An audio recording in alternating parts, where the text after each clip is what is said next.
तो दोस्तों स्वागत है आपका मेरे YouTube चैनल पर, इंस्टाग्राम चैनल पर, फेसबुक चैनल पर, जिस पे भी आप देख रहे हैं। ठीक है, तो मैं आपको सिखाना चाहता हूँ यहाँ पर रूट के सवाल सिखाना चाहता हूँ। और जो रूट के सवाल होते हैं इसका चिन्ह कैसा होता है, ठीक है ना, और ये किस तरीके से, इसे हिंदी में क्या बोलते हैं, ठीक है, ये रूट का चिन्ह होता है ये, ठीक है। और इसे हम हिंदी में क्या बोलते हैं, इसे हिंदी में हम मूल बोलते हैं, ठीक है। आपके स्कूल में ये आ रहे होंगे तो इसे आप समझने में थोड़ी दिक्कत होती है। अच्छा, इसमें कुछ इस प्रकार के भी होते हैं, जैसे देखिए यहाँ पर 1 2 3 4, तो ऐसे ही 10 तक लिखना है, ठीक है। और इस पर ना 2 लगा हुआ होता है, ये 2 जो दिख रहा है ना आपको, ये 2 लगा हुआ होता है। ये 2 किस लिए लगा हुआ होता है और इसे क्या बोलते हैं, ठीक है। तो इसे जो है 2 को इसे पावर बोलते हैं। क्या बोलते हैं? पावर, ठीक है, पावर बोलते हैं। और इसे हम स्क्वायर भी बोलते हैं, इसे हम स्क्वायर भी बोलते हैं। तो अब हम इसे कैसे बोल सकते हैं बताइए? 1 का स्क्वायर, 2 का स्क्वायर, 3 का स्क्वायर, ठीक है। तो 1 का स्क्वायर जो होता है, तो हम किस तरीके से इसे आगे जो मेंशन कर सकते हैं, 1 मल्टीप्लाई 1, यानी 1 1 कम क्या होता है? 1। तो अब ये अंडर रूट में आ जाता है, अंडर रूट में आएगा तो ये 1 आएगा, ठीक है। तो हम यहाँ पर 1 लिखेंगे, तो 2 दूनी 4। तो अब ये अंडर रूट में क्या आ जाएगा? 4 आ जाएगा, ठीक है। तो ऐसे ही 3 की, अब देखो 3 पे पावर लगी हुई है, स्क्वायर लगा हुआ, तो इसका मतलब ये हो गया कि इसकी गुणा कितनी बार? इसकी गुणा 2 बार। जैसे 3 किया, बोलिए 9, ठीक है। और ये अंडर रूट में आ गया हमारा 9, ठीक है। अगर आपको यहाँ तक समझ में आ रहा तो इसे 10 तक की गिनती लिखें। और जैसे मान लो 9 आ गया, ठीक है, फिर यहाँ 10 आ गया, ठीक है। तो 9, अब 9 की गुणा कितनी बार? 9 बार। 9 नहीं 81 अंडर रूट में। अच्छा, एक प्रॉब्लम इसमें होती है बच्चों को, सवाल देखिए यहाँ से लेके चल रहा हूँ मैं आपको शुरुआत से बिल्कुल, और आपको सवालों तक लेके जाऊंगा और आपको बिल्कुल समझ में आएंगे, ठीक है। तो बने रहे हमारे साथ। और इसमें थोड़ा सा आगे जो है ना, अगली वीडियो में मैं हो सकता है आपको ये भी बताऊं कि इसमें हम किस तरीके से प्लस करते हैं, अंडर रूट में किस तरीके से इसमें हम माइनस करते हैं, ठीक है। तो ये सारे सवाल मैं आपको बताऊंगा, मगर बने रहे हमारी वीडियो में और हमारे साथ। चलिए, ठीक है। अब देखिए इसके सवाल किस तरीके से बनते हैं, सवाल को देखना बहुत जरूरी है, क्योंकि हम ये सीख गए, हम ये बनाना आ गया। हमें पहली बात तो हमें ये पता होना चाहिए कि जैसे मान लीजिए अब यहाँ पर लिखा हुआ है 12, ठीक है। अब इस पे लगा हुआ है हमारा स्क्वायर, 12 पे स्क्वायर लगा हुआ है। तो बहुत से बच्चे कहेंगे कि 12 पे स्क्वायर लगा हुआ है, तो इसे हम किस तरीके से अंडर रूट में करेंगे। तो हम किस तरीके से अंडर रूट में करेंगे? 144, ठीक है, 144 आ गया। अब कहेंगे आप 144 आया तो आया कैसे? तो हम इसे दूसरे तरीके से निकाल सकते हैं। अगर हमें ये निकालना है तो हम इसे कैसे, 12 इसकी मल्टीप्लाई कर देंगे, ठीक है ना। 2 दूनी 4, 1 1 कम 1, ठीक है, ऐसे। और फिर ऐसे इसकी दोनों मल्टीप्लाई करो, 2 2 1 कम 2, और 1 2 1 कम 2, इन दोनों को जोड़ दो, 4 कितना आ गया यहाँ पर? 4। तो यहाँ लिख दो तुम 4, तो कितना हो गया? 144 हो गया, ठीक है। तो अब हम ऐसे 12 का स्क्वायर निकाल सकते हैं, मतलब इसकी मल्टीप्लाई करनी होती है, ठीक है। तो कितना आ गया? 144 अंडर रूट में, ठीक है। दोस्तों ये आपको ध्यान रखना है, अगर से आप ऐसे मल्टीप्लाई नहीं कर पाएंगे तो आप ऐसे भी मल्टीप्लाई कर सकते हैं, जैसे आपको सिखाई गई है आपके ट्यूशन में, स्कूल में, ठीक है। 2 1 कम 2, 2 दूनी 4, 2 1 कम 2, मल्टीप्लाई नीचे, 2 1 कम 2, 1 1 कम 1, 4 4 1, ठीक है। ऐसे भी कर सकते हैं, मर्जी आपकी। और वीडियो को लेंथी ना करते हुए इसे शॉर्ट तरीके से जो है हम इसे कवर करते हैं। तो इसे सवालों को देखिए, सवाल यह है कि इसे लगाया कहाँ जाता है, इस सवालों को बनाया कहाँ जाता है, इन सवाल को यूज कैसे करा जाता है, चलिए समझते हैं, ठीक है।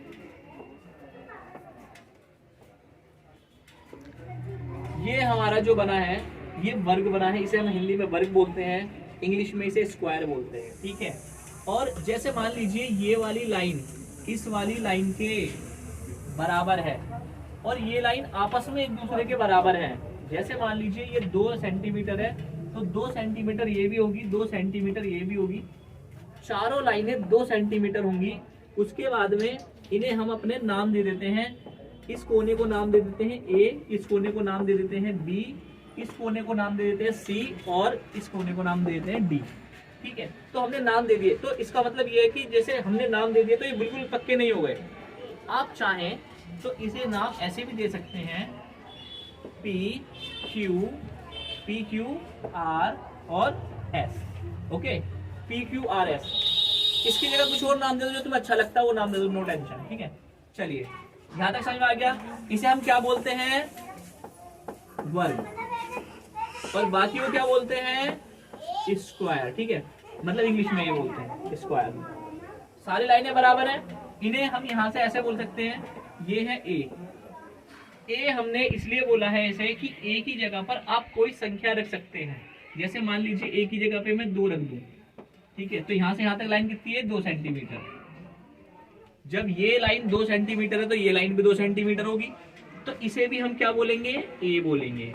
ठीक है, ये बहुत ही डिटेल में समझा रहा हूँ, बहुत बारीक करके समझा रहा हूँ। अगर से आप अच्छे तरीके से समझ रहे हैं तो यहां से यहां तक भी हम इसे ए ही बोलेंगे। तो चारों लाइनें ए हो गई। तो जब सारी लाइनें बराबर हैं, ये 2, तो फिर ये वाली भी बोलिए 2 होगी, ये भी 2, चारों 2 2 हैं। इनमें हमें निकालना क्या होता है? स्कूल में जो सवाल आते हैं, क्वेश्चन आते हैं, वो किस तरीके से आते हैं और इसमें हमें पूछा क्या जाता है? तो हमें पूछा क्या जाता है इसमें पूछा जाता है, आप हमें इसका परिमाप निकाल के बताइए। परिमाप, इसे इंग्लिश में पैरामीटर भी कहते हैं। और क्षेत्रफल निकाल के दिखाइए। और क्या निकाल के दिखाओ? इसका विकर्ण निकाल के दिखाओ। तो यहां से जब हम स्टार्ट करके चलेंगे तो आपको यहां तक बिल्कुल पहुंचाएंगे, यहां तक बिल्कुल पहुंचाएंगे कि ये चीज नहीं आती समझ में। ठीक है, इसी स्क्वायर को पहले आप यहां तक समझ गए तो फिर हम आगे बढ़ाते हैं इसे।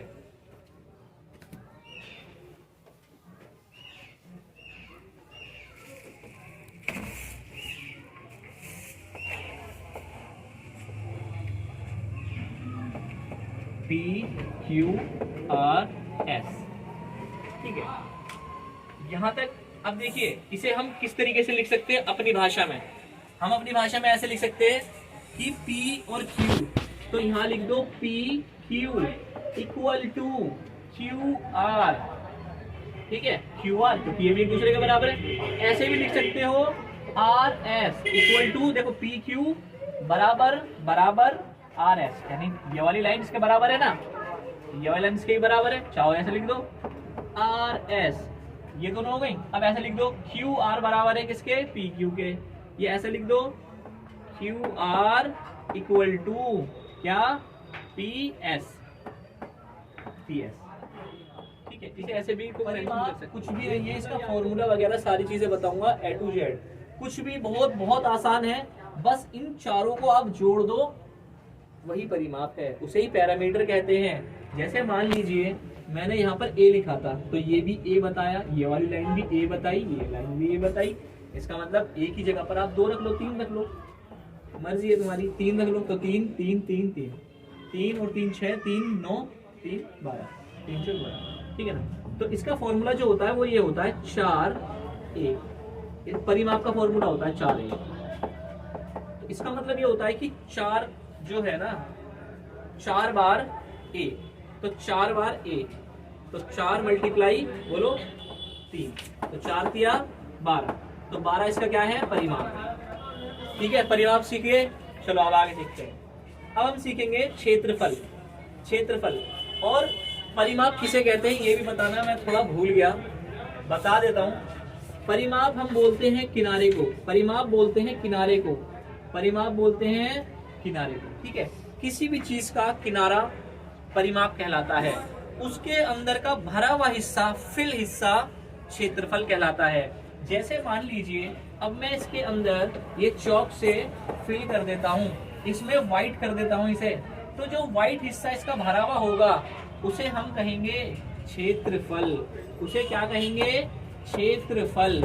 आप एक एग्जांपल इस तरीके से समझ लो कि मेरे को एक दीवार पेंट करनी थी, वो पेंट करने वाली दीवार जिस हिस्से में पेंट हुआ वो क्षेत्रफल कहला रहा है, और जिस हिस्से में आउटलाइन करवाई मैंने वो हिस्सा परिमाप कहला रहा है। ठीक है, तो बहुत आसान हो गया। ठीक है, तो क्षेत्रफल इसे निकालते कैसे? अगर मान लीजिए हमारे हाइट हमें ये दे रखी है और चौड़ाई ये दे रखी है, मगर जो स्क्वायर है, स्क्वायर का तो फॉर्मूला ये है कि इसकी मल्टीप्लाई इससे कर दो, 3 की मल्टीप्लाई 3 से कर दो, 3 तिया 9, तो 9 इसका क्षेत्रफल है। क्षेत्रफल का फॉर्मूला बहुत ही आसान है, लंबाई गुणा चौड़ाई, लंबाई गुणा चौड़ाई यानी लेंथ ब्रेथ। इसे हिंदी में कैसे कहेंगे, इसे हिंदी में कहेंगे लंबाई, और इसे देखो आप इसे ना ऐसे कर लो तो ये लंबाई हो जाएगी। आप इसे आधार कहेंगे, क्या कहेंगे, इसे आधार कहेंगे, लंबाई इसे कहेंगे, ये वाले हिस्से को लंबाई कहेंगे, इसे आधार कहेंगे। ठीक है, याद रखेंगे क्योंकि मैं आगे इस चीज को समझाऊंगा तो आपको दिक्कत नहीं होगी समझने में। आधार इसे कहेंगे, इंग्लिश में इसे बेस कहेंगे, इसे कहेंगे लेंथ। मैं इसे मिटा देता हूँ, क्षेत्रफल आपको समझ में आ गया है, इसकी मल्टीप्लाई इससे करो, क्षेत्रफल निकल के आ जाएगा। ठीक है, तो क्वेश्चन ना वही का वही है अभी जहां से मैंने वीडियो स्टार्ट करी थी। क्वेश्चन ये था कि ये वाले सवाल कहां पर यूज में आते हैं क्वेश्चन। तो क्वेश्चन देखिए ये है कि जब हम कभी भी इस तरीके के क्वेश्चन हल करते हैं तो उसका मतलब ये होता है कि वो इससे रिलेटेड होता है। कैसे इससे रिलेटेड होगा, मेरे पास ये सवाल हैगा कि आप ये बताइए कि इसका जो रूट है वो क्या होगा। ठीक है, इसका जो स्क्वायर फुट है वो क्या होगा, इसका जो क्षेत्रफल है वो क्या होगा। क्षेत्रफल को इंग्लिश में एरिया बोलते हैं। ठीक है, तो कैसे पहचानेंगे, अब मैंने यहां पर लिख दिया 3 पर स्क्वायर, 3 पर स्क्वायर या 3 स्क्वायर, तो इसका मतलब हो गया, अब मैं कहूंगा क्षेत्रफल कितना 9, क्षेत्रफल कितना 9, क्यों, क्योंकि 3 का क्या हो रहा है 9 हो रहा है यहाँ पर। ठीक है, तो बस ये ही एक एग्जाम्पल है, यही एक आसान तरीका है आपका समझने का कि ये क्षेत्रफल निकालने का भी एक तरीका होता है। ठीक है, तो समझ में आ गया होगा आपके कि अगर से मैंने बोल दिया यहाँ पर कि आप जो है 12 का स्क्वायर, इसका मतलब ये हो गया 12 का स्क्वायर का मतलब ये हो गया कि कोई एक कॉलम है, कोई एक कॉलम है जिसकी चारों रेखाएं बराबर हैं और उसकी जो लंबाई है वो 12 है और जो उसकी जो चौड़ाई है वो भी 12 है। ठीक है, तो अब इसका क्षेत्रफल टोटल हमें बताना होता है कि 12 की पावर 2 या 12 का स्क्वायर, 12 का स्क्वायर, तो यहाँ पर हो जाता है 144। इसका मतलब इसका क्षेत्रफल 144। जैसे मान लो एक कॉपी का पेज है, एक कॉपी का पेज है, उस पे हमें कवर चढ़ाना है, उस पे हमें कवर चढ़ाना है। ठीक है, तो अब एक कॉपी के पेज पे कवर स्टॉप, इसका क्षेत्रफल हमारा 144 होता है। ठीक है दोस्तों, इसका क्षेत्रफल हमारा 144 होगा। एक कॉपी का पेज, जैसे मैंने आपको बताया, मेरे को कॉपी का पेज पे कवर चढ़ाना है, तो उसका क्षेत्रफल यानी उस पर पेज चढ़ाने के लिए मेरे को कवर चाहिए या पेज चाहिए, तो मेरे को कितना चाहिए होगा, तो मेरे को क्या करना पड़ेगा, उसका चौरस चीज का लंबाई लेनी पड़ेगी और दूसरी भी लंबाई लेनी पड़ेगी। उसकी लंबाई है मान लो यहाँ पर 5 सेंटीमीटर। ठीक है, तो दूसरी वाली भी 5 सेंटीमीटर होगी, तो मेरे को कुल क्षेत्रफल कितना चाहिए होगा, बोलो 25 चाहिए होगा, 25 चाहिए होगा कुल क्षेत्रफल कॉपी का। ठीक है, तो अब हम आगे बढ़ते हैं इसी में। ठीक है, अगर आपके समझ में आ गया होगा, आ गया होगा समझ में तुम्हारे, और अब हम चलते हैं थोड़ा आगे इसी में। अब आपको इसमें विकर्ण सिखाएंगे, विकर्ण किस तरीके से निकालते हैं, बहुत ही बढ़िया तरीका बताऊंगा एकदम। विकर्ण किसे बोलते हैं, देखिए हमारे सामने ये चारों रेखाएं बराबर स्क्वायर हैगा। ठीक है, इसे भी स्क्वायर बोलते हैं, इसे भी स्क्वायर बोलते हैं, समझ गए ना। एक तो ये थॉट आपके सामने ये है कि इसका इससे मैचअप क्या है, यही मैचअप है। ठीक है, तो PQRS नाम दे दिया। ठीक है, लंबाई हमें पता है कि इसकी लंबाई 4 दे देते हैं, ऐसे ही इसकी भी 4 दे देते हैं, क्योंकि जो इसकी रहेगी वो इसकी रहेगी, क्योंकि स्क्वायर चल रहा है। ठीक है, फिर उसके बाद में यहाँ से हम एक लाइन खींचते हैं, ड्रॉ करते हैं। इस लाइन ड्रॉ करने को, खींचने को ही हम विकर्ण कहते हैं। क्या कहते हैं बताइए, विकर्ण कहते हैं, इसे ही विकर्ण कहते हैं। और जब इसे त्रिभुज में सिंगल रखते हैं तो इसे कर्ण कहते हैं। जैसे मान लीजिए अब मैं इस कॉलम को, इस पीस को, इस पिज्जा बर्गर को मैं काट के अलग करता हूं तो हम इसे कर्ण कहेंगे। इस लाइन को मेरे बच्चों, इस लाइन को कर्ण कहेंगे। ओके, और इसे यहाँ पर क्या कहेंगे, विकर्ण कहेंगे। वैसे दोनों एक ही होता है, ये अलग अलग नहीं होता। ठीक है, इसमें बस हमें ध्यान रखना ये पड़ता है कि अगर अलग कर रखा है तो कर्ण, एक साथ है तो विकर्ण।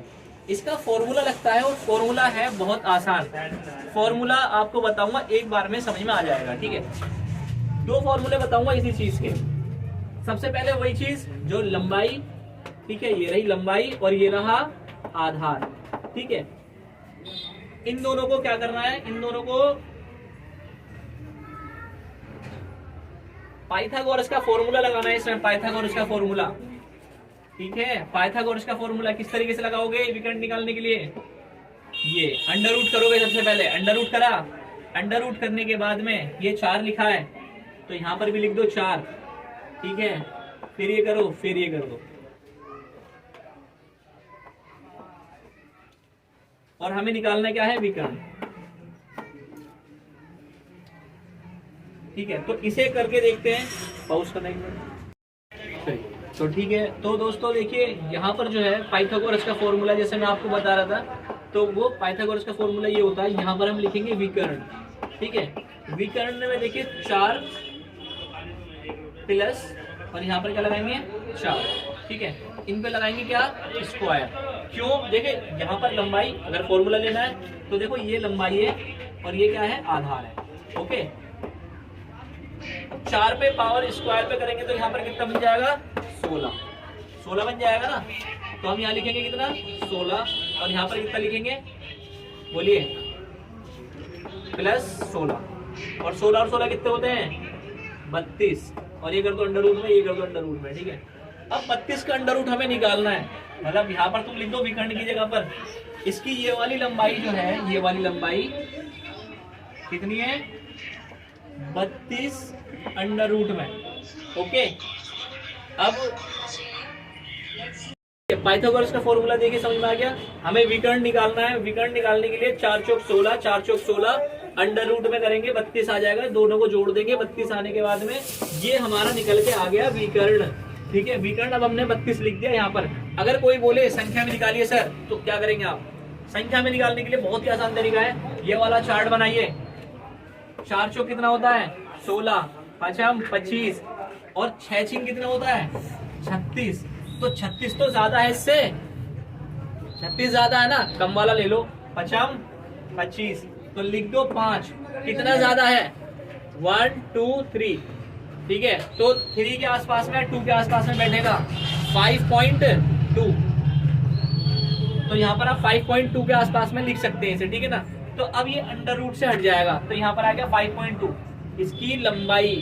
तो आप लोगों के अच्छे तरीके से समझ में आ गए कि कभी रूट के सवाल इस तरीके से दिखाई दें तो इसका मतलब ये है, क्या है इसका मतलब कि वो इस तरीके से होंगे, ठीक है। तो अगली वीडियो में हम आपको सिखाएंगे कि ये क्यूब में किस तरीके से बनते हैं, ये घन में किस तरीके से बनते हैं। देखिए ऐसे करके घन बन जाएगा, ठीक है, इस तरीके से घन बन जाएगा।